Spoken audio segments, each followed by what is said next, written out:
네, 귀한 찬양 감사합니다. 또 하나님께서 기쁘게 받으셨을 줄 믿습니다.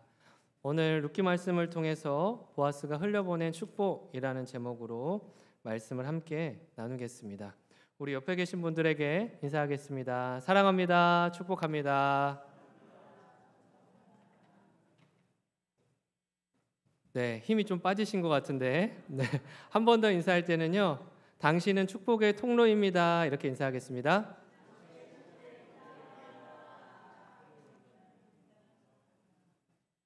네, 이 자리에 모인 우리는 하나님으로부터 그 사랑을 받고 은혜를 받고 흘려보내는 그 통로로 부름받은 줄 믿습니다.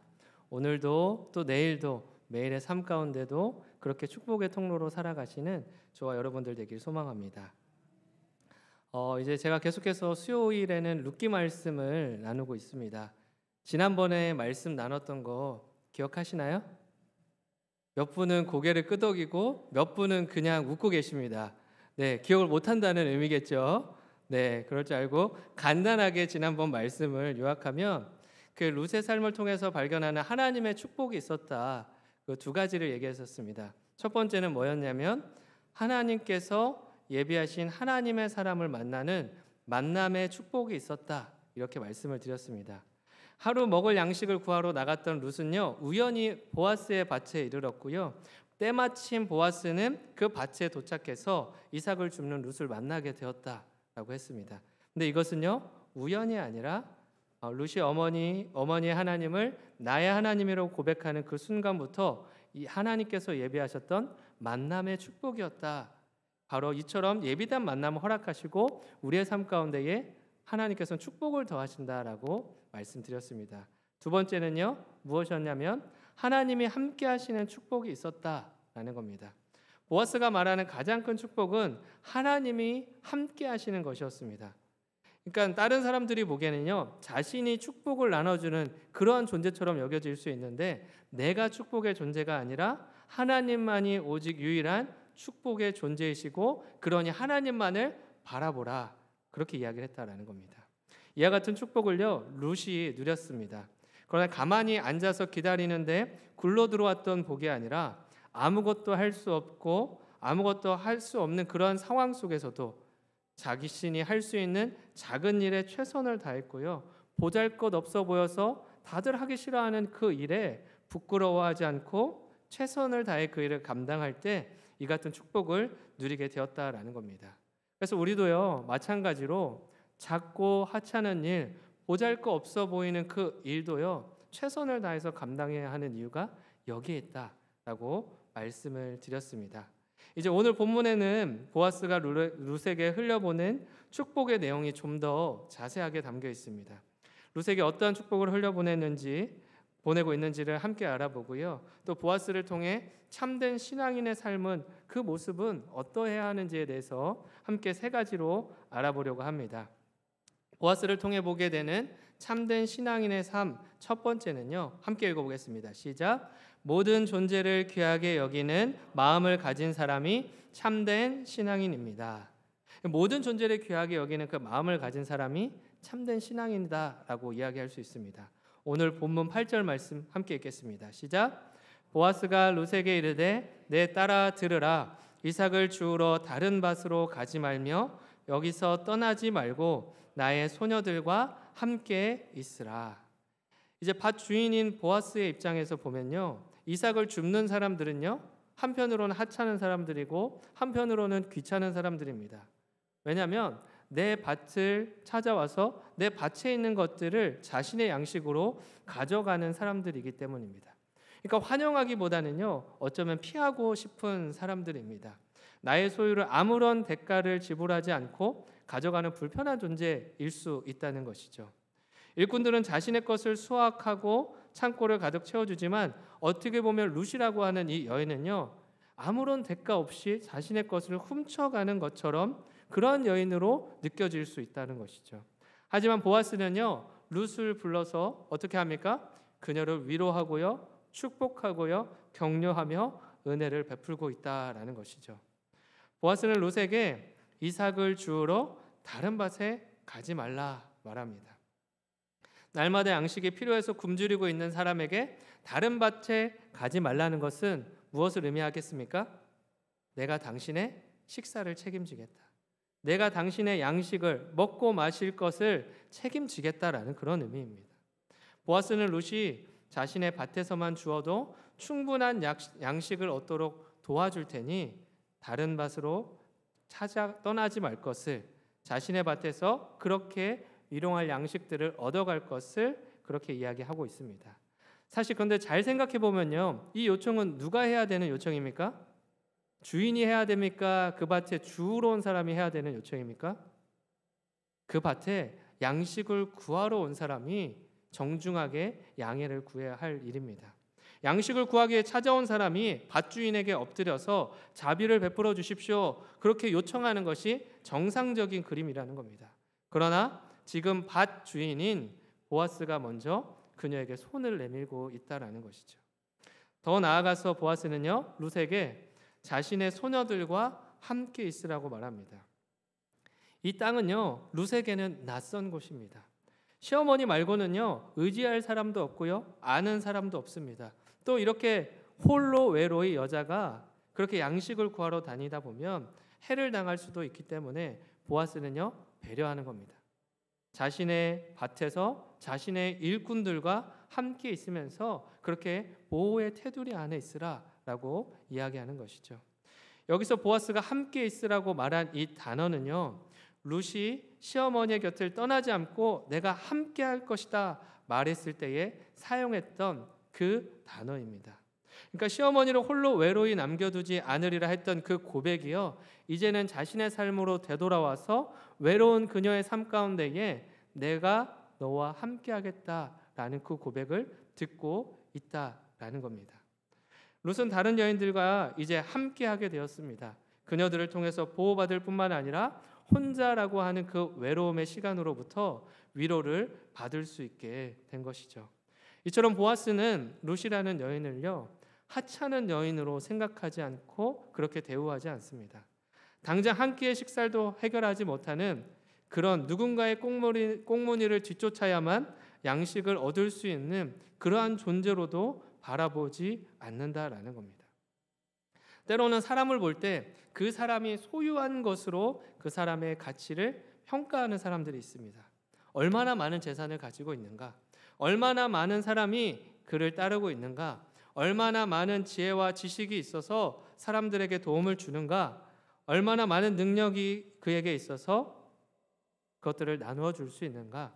이러한 것들로 사람의 가치를 판단하는 사람들이 있다라는 겁니다. 그러나 보아스는요, 높은 자리에 있으면서도 그러하지 않았다라는 겁니다. 많은 사람을 거느리고 있으면서도 한 사람의 가치가 얼마나 소중한지를 알고 있었다라는 겁니다. 또 한 사람의 가치가 그가 무엇을 얼마나 소유하고 있는지로 따지지 않고 모든 존재가 존중받아 마땅한 사람들로 여기며 그렇게 대우하고 있다라는 것이죠. 보아스는 룻에게뿐만 아니라 다른 일꾼들에게도 동일했습니다. 처음 그녀가 밭을 찾아왔을 때 보아스는 가장 먼저 일하는 이들에게 여호와께서 너희와 함께 하시기를 원한다, 이런 축복의 메시지를 전했습니다. 이처럼 보아스는요, 사람을 절대 가볍게 여기지 않고요, 하찮은 존재로 여기지 않습니다. 그의 직업, 소유, 그의 어떠함으로 그를 평가하는 것이 아니라 자신의 말과 행동을 통해서 그 사람들을 귀하게 여기며 세워주고 위로하는 그러한 일들을 행하고 있다라는 겁니다. 보아스가 이렇게 한 사람 한 사람을 대하는 이유가 있습니다. 그 이유는 하나님 때문이었습니다. 창세기 1장 26절은 사람을 창조하시는 모습이 나옵니다. 1장 26절 말씀 함께 읽어보겠습니다. 시작. 하나님이 이르시되 우리의 형상을 따라 우리의 모양대로 우리가 사람을 만들고 그들로 바다의 물고기와 하늘의 새와 가축과 온 땅과 땅에 기는 모든 것을 다스리게 하자 하시고, 사람은요, 하나님의 형상입니다. 하나님을 닮은 사람들입니다. 사람은 이처럼 하나님께서 사랑하신 그 결과물입니다. 사람은 하나님의 숨결이 담겨 있는 존재입니다. 이러하기에 모든 사람은 존귀합니다. 또 존중받아 마땅합니다. 보아스는 그렇기 때문에 룻이라는 여인을 한 사람으로 보지 않고 하나님의 형상과 하나님의 사랑과 숨결이 담겨 있는 하나님의 사람으로 보았다라는 겁니다. 그때에 서로를 다르게 보는 것이 아니라, 서로를 격이 있는 존재로 보는 것이 아니라 동등한 하나님의 자녀로, 하나님의 사람으로 볼 수 있었고 그렇게 대우할 수 있었다라는 겁니다. 우리도요, 이와 같은 눈으로 다른 사람을 바라볼 수 있어야 합니다. 인간적인 눈으로 바라보면 볼품없어 보이는 존재가 있습니다. 볼품없어 보이는 그러한 사람들이 있습니다. 그러나 하나님이 바라보실 때에는요, 그 사람마저도 아름답고 존귀한 하나님의 형상이요 하나님의 사람이다라는 겁니다. 우리도 때로는 인간적인 눈으로 사람을 판단할 때가 있지만, 그 사람의 가치를 결정할 때가 있지만, 하지만 하나님이 우리에게 원하시는 것이 무엇인지 그것을 기억할 수 있었으면 좋겠습니다. 인간적인 눈으로 바라보는 것이 아니라 하나님의 눈으로, 하나님의 사람으로서 바라보기를 원하신다라는 것을 분명히 기억할 수 있길 바랍니다. 골로새서 3장 23절에서도요, 사도 바울은 이야기합니다. 함께 읽겠습니다. 시작. 무슨 일을 하든지 마음을 다하여 주께 하듯 하고 사람에게 하듯 하지 말라. 이 말씀은요, 남편과 아내, 부모와 자녀의 관계에서 서로를 존중할 수 있는 비결에 대해서 이야기하는 것입니다. 그러나 이것은 가정에 한정되는 것이 아니라 모든 사람들과의 관계에서도 통용되는 것입니다. 그 비결은 무엇이냐? 사람에게 하듯 하지 말고 주께 하듯 하라. 사람이 아니라 주님께 하는 것, 사람이 아니라 주님의 형상으로 바라보는 것, 이것입니다. 내 앞에 서 있는 분이 주님이라고 한다면 지금 내가 내뱉는 말들, 지금 내가 하는 행동들, 그것을 감히 할 수 있을까? 감히 평가할 수 있을까? 감히 정죄할 수 있을까? 이러한 것들을 들여다보게 된다라는 겁니다. 내 앞에 있는 이가 하나님과 같은 분이다라고 그렇게 여긴다면 우리는 행동도 말도 마음을 쓰는 것도 조심하게 될 것입니다. 그를 판단하기보다는요, 존중하고 사랑하게 더 힘쓸 것이 분명하다라는 것이죠. 하나님께서는요, 이와 같은 마음으로 하라 말씀하십니다. 이와 같은 마음으로 사랑하고 섬기라는 것이죠. 하나님이 모든 사람을 바라보실 때 하나님의 사람으로 바라보시는 것처럼 우리도 그 눈으로, 그 마음으로 들여다볼 수 있는 참된 신앙인의 삶을 살아가게 되기를 간절히 소망합니다. 두 번째 함께 보겠습니다. 보아스를 통해 보게 되는 참된 신앙인의 삶 두 번째는요, 함께 읽어보겠습니다. 시작. 은혜를 흘려보낼 줄 아는 사람이 참된 신앙인입니다. 은혜를 흘려보낼 줄 아는 사람이야말로 참된 신앙인이다 이야기할 수 있습니다. 어떻게 보면요, 룻은 보아스와 크게 상관없는 사람입니다.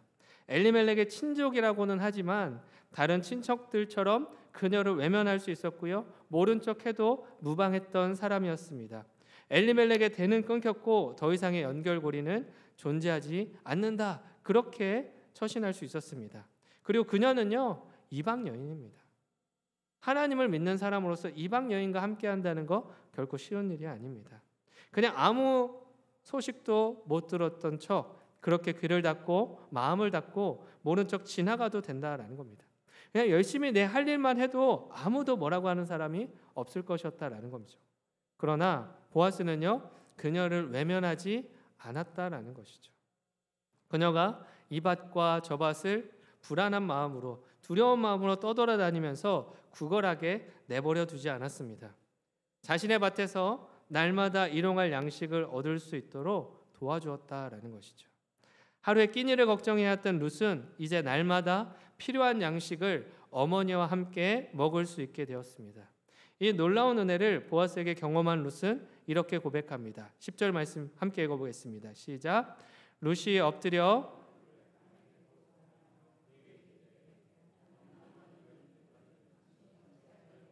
은혜를 베푸시며 나를 돌보시나이까 하니. 이런 보아스가 베푸는 친절에 대해서 룻은요, 어떻게 합니까? 당연한 것으로 받아들이지 않고 있다는 겁니다. 룻은 엎드려 얼굴을 땅에 대고 절을 합니다. 이것은 종이 주인을 섬길 때 하는 행동들입니다. 그러니까 룻은요, 마치 보아스가 자신의 주인인 것처럼 그렇게 엎드려 경외감을 표현하고 감사함을 표현하고 있는 것이죠. 자신은 이방 여인인데 이런 자신에게 베푸는 은혜가 너무나 감사한 것이죠. 우리는 때때로 누군가의 호의에 대해서 너무나 당연하게 생각할 때가 있습니다. 저 사람은 재산이 많아. 그러니까 이 정도는 베풀어야지. 이 정도는 당연히 받아도 돼. 또 어떤 사람은 베푸는 걸 좋아해서 날마다 무엇인가를 나눠줍니다. 그러나 그런 일들이 반복되다 보면 어느 순간 그것이 당연하게 여겨지는 것이죠. 저 사람은 원래 베풀기 좋아하니까 받아도 돼. 괜찮아. 더 나눠줘야 돼. 이렇게 당연한 것으로 여길 때가 있다라는 겁니다. 그러나 당연한 것이 아니라 감사해야 할 일이라는 겁니다. 감사의 마음을 품고 감사의 고백을 나누어야 할 일이라는 겁니다. 이것은요, 당연한 것은 아무것도 없습니다. 그 사람이 베풀기 좋아해서가 아니라 하나님께로 받은 축복과 은혜가 많기에 그것을 나누어 주는 것인데, 그것을 내가 당연히 받아 누려도 괜찮은 것처럼 그렇게 생각해서는 안 된다라는 것이죠. 그런데 오늘 말씀해 보니까 룻은요, 그러지 않았습니다. 룻은 엎드리며 보아스가 베푼 은혜에 계속해서 감사를 표현하고 있습니다. 이 모습을 본 보아스는요, 자신이 은혜를 베푸는 이유에 대해서 11절과 12절에서 이렇게 이야기합니다. 함께 읽겠습니다. 시작. 보아스가 그에게 대답하여 이르되 내 남편이 죽은 후로 내가 시어머니에게 행한 모든 것과 내 부모와 고국을 떠나 전에 알지 못하던 백성에게로 온 일이 여호와께서 내가 행한 일에 보답하시기를 원하며 이스라엘의 하나님 여호와께서 그의 날개 아래에 보호를 받으러 온 내게 온전한 상 주시기를 원하노라 하는지라. 아멘. 보아스는 이러한 은혜 베푸는 이유에 대해서 분명하게 이야기합니다. 그녀의 헌신, 그녀의 사랑, 그녀의 선택을 보고 들었다는 것입니다. 그러나 단순히 보아스만 보고 들은 것이 아니라 여호와 하나님께서도요, 그녀의 삶을 지켜보고 계셨고 그녀의 선택을 들여다보셨다라는 겁니다. 그래서 여호와 하나님도 다 아신다 이렇게 이야기합니다. 우리의 모든 것을 다 아시는 주님이 그녀의 삶 또한 들여다보고 계셨다라는 겁니다. 룻은 이를 통해서 참 많은 위로를 받게 되었을 겁니다. 하루의 끼니를 걱정하지 않아도 돼서가 아니라 자신의 선택과 결단, 헌신과 사랑을 아무도 알아주지 않는 것 같아서 마음이 참 힘들었는데 그 마음을 알아주는 사람이 있고 그 가운데 하나님도 함께 하신다는 사실에 큰 위로가 되었다라는 것이죠. 그때 아마도 이런 생각을 했을 겁니다. 내 선택이 틀리지 않았구나. 내 헌신이, 내 사랑이 틀리지 않았구나. 내가 붙잡고 따르려고 하는 이 사랑이 맞았구나. 또 내가 앞으로 따르며 살기로 결정한 이 하나님이 나의 삶을 보호하시고 함께 하신다는 그 사실이 맞았구나. 이것을 확신하게 되었을 것입니다. 더 나아가서 보아스는요, 이제 너의 인생이 하나님의 날개 아래 보호받는 인생이 되었다 이렇게 선포합니다. 이전까지 룻은요, 모압 여인이었습니다. 모압이 모시는 신은 그모스입니다. 그모스의 그 날개 아래와 영향력 아래서 지금까지의 모든 삶을 살아오다가 이제는 새로운 삶을 살게 된 것입니다. 이제는 이방 신이 아니라 진정한 왕이신 하나님께서 보호하시는 인생, 하나님의 날개 아래서 도우심과 인도하심을 경험하는 인생, 그렇게 변화된 인생이 되어서 살아가게 될 것을 룻은 선포하고 있는 것이죠. 룻은 모든 것이 불확실하고 불안한 상황 가운데 있었습니다. 의지할 사람이 없는 낯선 곳에서 정착해야 하는 룻에게 보아스가 베푼 은혜와 배려는 커다란 힘이 되었습니다. 그래서 룻은 보아스를 통해 자신이 하나님의 보호하심 아래 있다는 확신을, 지금 자신이 축복된 자리에 들어와 있다는 사실을 인식하게 되었습니다. 여러분, 이것이 참된 신앙인의 모습 아니겠습니까? 날마다 하나님의 은혜를 흘려보내는 사람, 자신의 삶을 통해서 하나님 안에 있음을, 다른 누군가가 하나님 안에 있음을 확신케 해주는 사람, 기쁨과 소망이 없는 곳에 기쁨을 전해주고 소망을 심어주며 그 가운데 하나님이 함께 하신다는 사실을 분명하게 알려주는 사람, 이 사람이 참된 신앙을 가지고 살아가는 신앙인의 모습 아니겠습니까? 이처럼 보아스와 같은 모습이 우리에게도 있어야 할 줄 믿습니다. 우리를 통해 흘러가야 할 것은요, 오직 하나님의 은혜입니다. 하나님의 은혜를 전하기 위해 우리를 축복의 통로로 불러주셨다라는 사실을 우리가 기억해야 됩니다. 무엇을 흘려보내느냐? 그것은요, 누구의 선택에 달려있느냐? 우리의 선택에 달려 있습니다. 안 좋은 이야기를 전하는 것도 우리의 선택이고요, 좋은 이야기를 전하는 것도 우리의 선택으로부터 시작됩니다. 또 하나님의 은혜를 전하는 것도 우리들의 선택에서부터 시작이 된다라는 겁니다. 오늘 우리의 삶 가운데 무엇을 전하고 있는지를 들여다보면 내가 무엇을 선택했는지를 발견하게 되는 것이죠. 우리가 하나님의 은혜만을 전하는 그 축복의 통로로 살아가기를 다짐할 수 있기를 바랍니다. 하나님은 우리를 축복의 통로로 부르셨습니다. 우리 옆에 있는 분들에게 이렇게 이야기해 볼까요? 하나님의 축복을 전하는 통로로 살아갑시다. 네, 하나님의 그 은혜를 전하는 축복의 통로로 살아가시길 바랍니다. 그렇게 귀한 삶의 모습으로 우리의 삶의 모든 것을 아름답게 밝히는 모든 성도님들 되길 소망합니다. 이 시간 세 번째, 보아스를 통해 보게 되는 참된 신앙인의 삶 세 번째입니다. 함께 읽겠습니다. 시작. 은혜 위에 은혜를 더하여 베푸는 사람이 참된 신앙인입니다. 보아스는요, 이미 룻에게 충분한 은혜를 베풀었습니다. 그녀가 자신의 밭에서 고정적으로 양식을 얻을 수 있도록 도와주었고요, 사람들을 통해 보호받을 수 있게 해주었고, 하루에 한 끼 식사를 걱정했던 그녀에게 이미 넘치는 양식을 나누어 주었다라는 겁니다. 여기까지만 봐도요, 그녀의 삶 가운데 얼마나 많은 은혜를 베풀었는지 알 수 있습니다. 그러나 은혜를 나누는 것은요, 여기서 멈추지 않고 한 걸음 더 나아갑니다. 14절 말씀을 함께 읽겠습니다. 시작. 식사할 때에 보아스가 룻에게 이르되 이리로 와서 떡을 먹으며 내 떡 조각을 초에 찍으라 하므로 룻이 곡식 빼는 자 곁에 앉으니 그가 볶은 곡식을 주매 룻이 배불리 먹고 남았더라. 보아스는요, 그녀를 어디에 초청합니까? 자신이 식사하는 그 자리에 초청하고 있습니다. 그리고 음식을 나눠주고 함께 먹을 수 있도록 하고 있습니다. 아침부터 부지런히 이삭을 주었던 룻은요, 아마도 배가 고팠을 것 같습니다. 하루의 양식을 구하기 위해 집을 떠나 나왔기 때문에 그 어떠한 것도 먹지 못하고 집을 나섰을 것이고, 열심히 일하는 가운데에 시장한 그런 마음이 들었을 겁니다. 아마도 룻은 집에서 먹을 것을 챙겨오지 못해서 그것을 배고파만 하고 생각으로만 그것들을 가지고 있었을 것입니다. 이미 이것들을 허락해 준 것만으로도 많은 은혜를 입었기 때문에 무엇인가를 더 요청할 수 없는 그런 상황이었다라는 겁니다. 이런 룻에게 보아스는요, 일꾼들을 위해 준비한 음식을 함께 먹게 했습니다. 또 이것만이 아닙니다. 보아스가 볶은 곡식을 주는데 배불리 먹고 남을 만큼 넉넉히 손에 쥐어주었다라는 겁니다.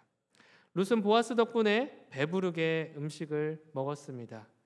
배부르게 음식을 먹는 일, 룻이 이와 같은 일을 얼마 만에 경험했겠습니까? 또한 우리가 주목할 수 있는 것은 보아스는 이 일을 일꾼들에게 시키지 않고 직접 했다는 사실입니다. 다시 한번 은혜가 무엇인지를 보여주고 있습니다. 베들레헴의 유력한 자가 가장 유력한 자라고 소개됐던 그 보아스가 가장 낮은 이방 여인을 섬기고 있다라는 거죠. 사회적 지위가 높은 보아스가 자신의 일꾼들과 함께 식사한다는 것부터 그의 인격이 얼마나 훌륭한지를 엿볼 수 있습니다. 보아스는 이처럼 탁월한 인격을 소유한 사람이었습니다. 그리고 신앙을 가지고 그 신앙을 실천하는 사람이었다라는 것이죠. 이처럼 룻이 그를 통해 배부르게 식사를 마치고 다시 이삭을 주우러 갈 때 보아스는 자신의 일꾼들에게 이렇게 당부하고 있습니다. 2장 15절과 16절 말씀 함께 읽겠습니다. 시작. 룻이 이삭을 주우러 일어날 때에 보아스가 자기 소년들에게 명령하여 이르되 그에게 곡식단 사이에서 줍게 하고 책망하지 말며 또 그를 위하여 곡식 다발에서 조금씩 뽑아버려서 그에게 줍게 하고 꾸짖지 말라 하니라. 아멘. 보아스는요, 룻이 땅에 떨어진 이삭뿐만 아니라 곡식단 사이에서도 줄 수 있도록 그 모든 것을 허락해 주었습니다. 당시의 밭 주인들은요, 일반적으로 이삭을 줍는 사람들 그 단 사이에 다니는 것을 금했습니다. 왜냐하면 이삭을 줍는 사람들이 욕심을 부려서 주인 몰래 곡식을 단해서 이삭을 뽑아낼까 봐 가까이 오지 못하게 했다라는 것이죠.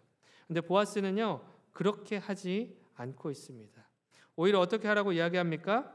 곡식 다발에서 조금씩 일부러 뽑아내서 그녀가 그것을 가지고 갈 수 있게 하라, 그렇게 지시하고 있습니다.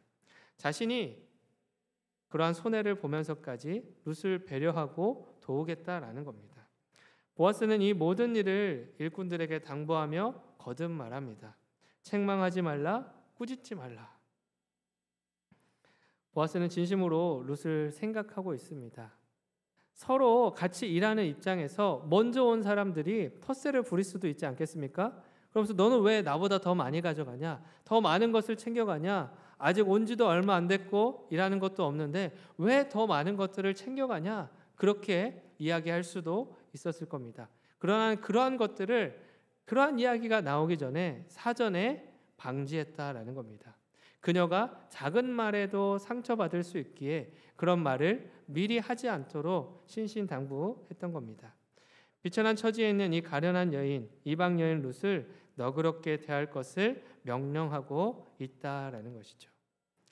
17절에서는 룻이 하루 동안 준 보리의 양이 한 에바쯤 되었다라고 이야기합니다. 한 에바는 대략적으로 한 20kg 정도 되는 양입니다.